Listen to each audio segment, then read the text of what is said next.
Opposition coalition Isambayan unveiled 6 nominees for president and vice president in the 2022 polls. But some nominees are already saying thanks, but no thanks. As restrictions start to ease, the Health Department urges residents of the NCR Plus to keep their guards up as cases continue to increase in some provinces outside the bubble.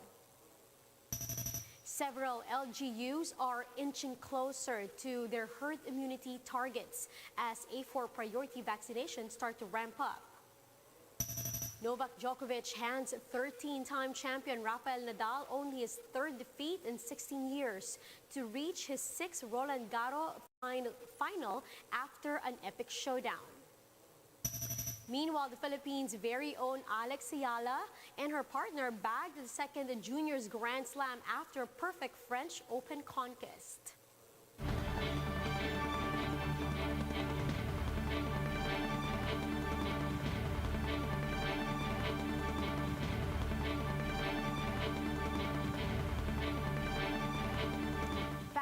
Focused and fearless, here's everything you need to know to jumpstart your weekend. I'm Riza Diaz. Despite not getting the commitment of some of their endorsed candidates, Isambayan remains determined on building a strong opposition slate for the 2022 elections. Mobile journalist Jacob Lazaro gives us a front seat to the story.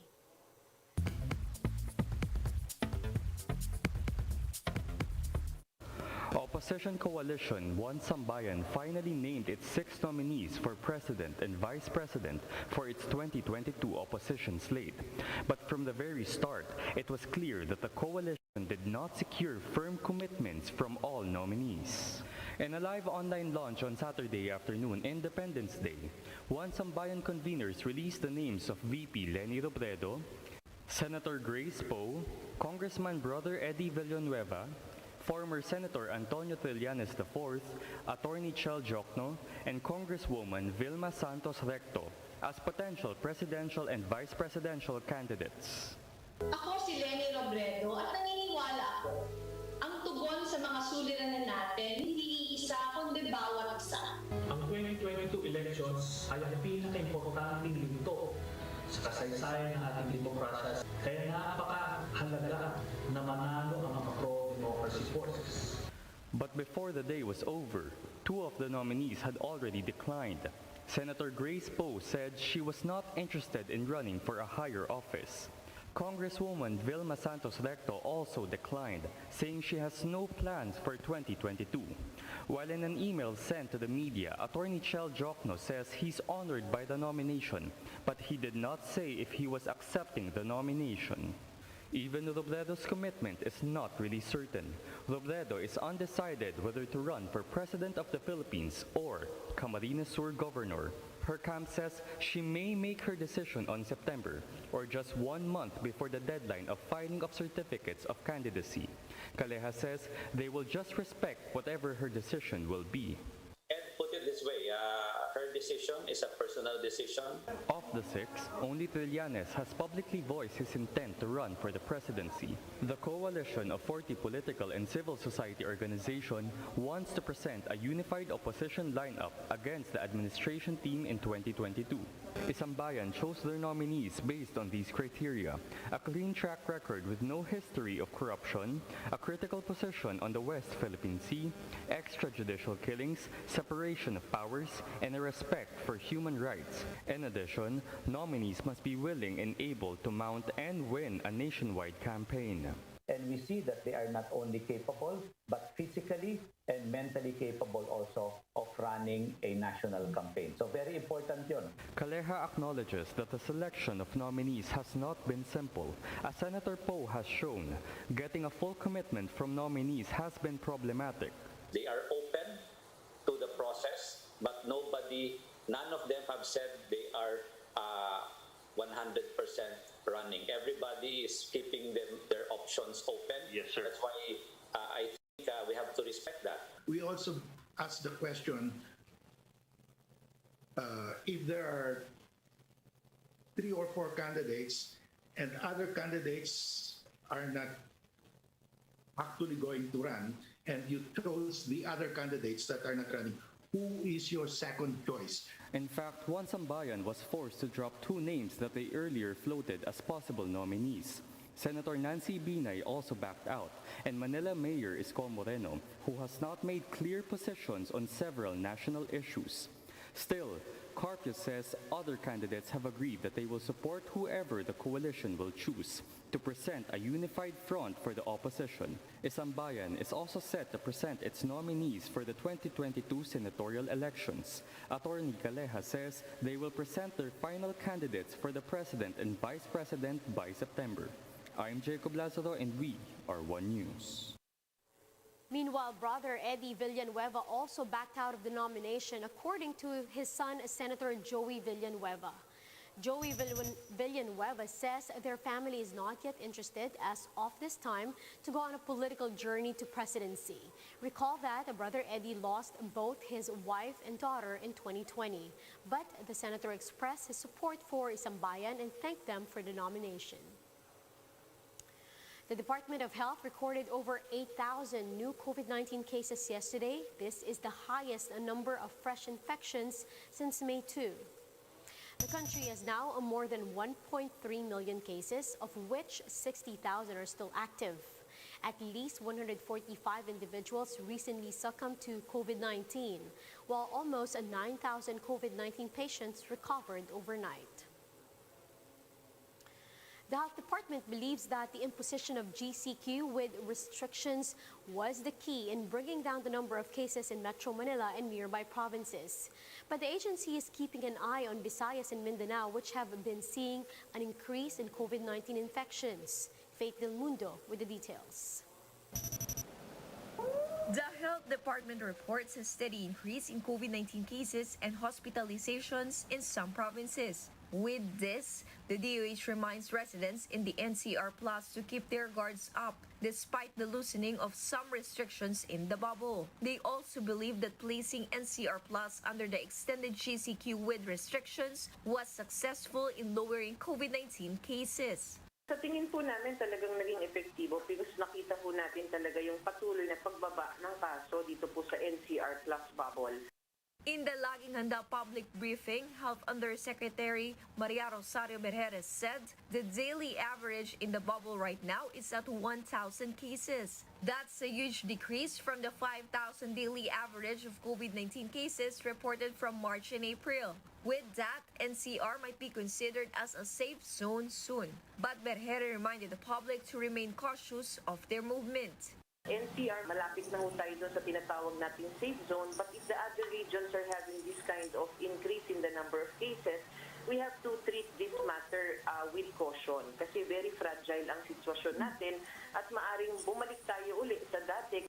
Berheres said some regions, particularly Visayas and Mindanao, are experiencing an increase in new cases and hospitalization. The country's vaccine rollout, Berheres reported that 98% of our supply of COVID-19 vaccines were already distributed and the remaining 2% are only considered buffer stock. Some LGUs temporarily halted their vaccine rollout. But with the new batch of vaccine doses in the country, Berheres assured the public that vaccination can be resumed soon.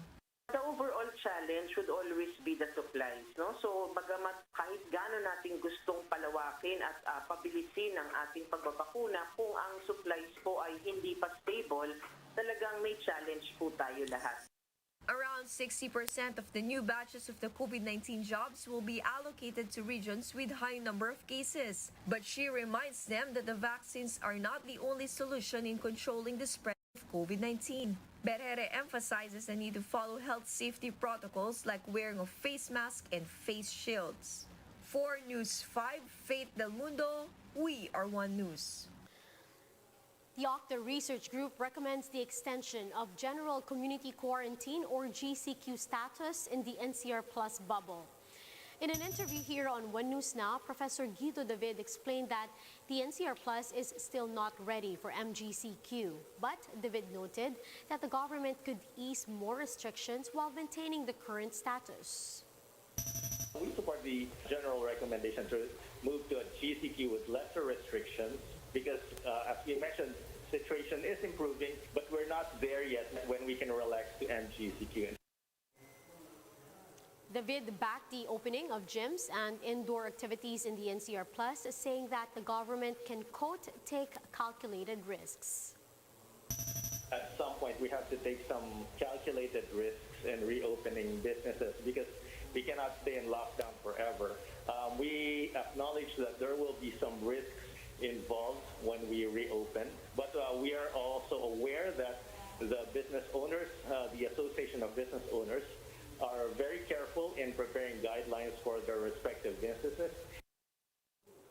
Taguig City has started vaccinating members of the A4 priority group or the economic frontliners.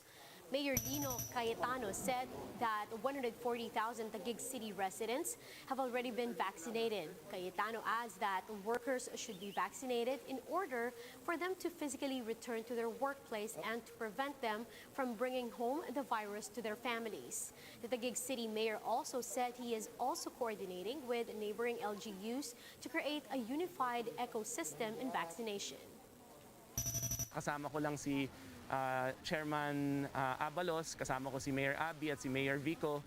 Pinag-usapan ho namin na talagang magkakaroon ng pagkakataon na ang taga-Taguig, nagtatrabaho sa Pasig, baka doon magpabakuna.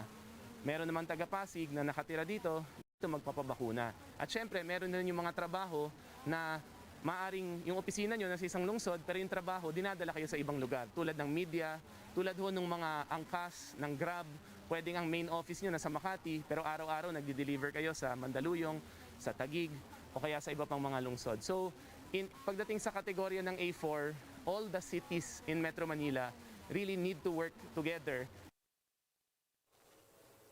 Mandaluyong has also started vaccinating residents belonging to the A4 priority group. According to Mandaluyong Mayor Menchi Abalos, vaccinations for senior citizens and persons with comorbidities are also ongoing. She also says that only 7,000 senior citizens have yet to receive COVID jabs and is eyeing to inoculate all of them by the next shipment of vaccines. Abalos adds that the people working in the city may be vaccinated even if they're not Mandaluyong residents. Abalos is also pushing for GCQ, provided most of their residents have been inoculated and all health protocols will be followed.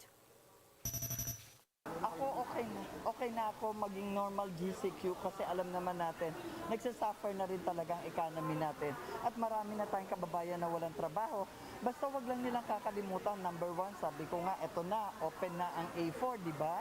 Magpabakuna na sila para talagang makapagtrabaho na sila ng maayos. And of course, huwag pa rin sila makakalimot dun sa kanilang mga social ay health protocol. Need more reasons to get vaccinated? Well, around 180 restaurants are offering incentives to individuals who already got their COVID-19 jabs. Speaking with the chiefs, Margot Torres of the vaccine campaign Ingat Angat Bakuna Lahat said at least 188 restaurant brands are offering discounts to their vaccinated customers. But that's not all, she said. In September, the private sector will offer more bakuna benefits like discounts in gasoline stations and non-food items. If you want to know what the discount is, you can just visit the site at ingat-angat.com. But hanggang August 31 yon. Pagdating ng September, pagpasok na yung iba, hindi lang food, gasoline stations, non-food.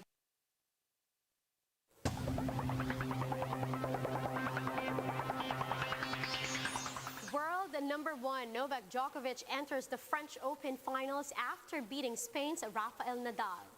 In last year's French Open final, Nadal laid waste to Djokovic in 3 brutal sets, but the world number one had no intention of allowing history to repeat itself. Their game, which broke the country's COVID curfew, lasted for 4 hours and 11 minutes. Djokovic said this was his greatest match yet, made even more amazing by the fact that the French Open is known to be Nadal's stage. Djokovic is now preparing to face Stefanos Tsitsipas, the first Greek to reach a Grand Slam final. Meanwhile, Filipina tennis sensation Alex Yala won her second juniors doubles Grand Slam title with her Russian partner Oksana Selemekteva in the French Open. The duo completed the magical clay run without dropping a single set, highlighted by their 6-love 7-5 win against the Russian and Hungary team. Both Ayala and Selemekteva were eliminated in the first round and semifinals of the girls' single play, but still played in the doubles category. Ayala thanked her kababayans for the continued support and hopes that she paid her contribution to the country through winning the match during Independence Day. And that's how the day is shaping up to be. Join us later again at 10 in the morning as we monitor the day's biggest stories from sunrise to sundown. You can also catch One News on Signal Play. Register for a free account now at www.signalplay.com and stream One News live anytime, anywhere. I'm Riza Diaz. Mask on, wash hands, and stay safe, Philippines. We are One News.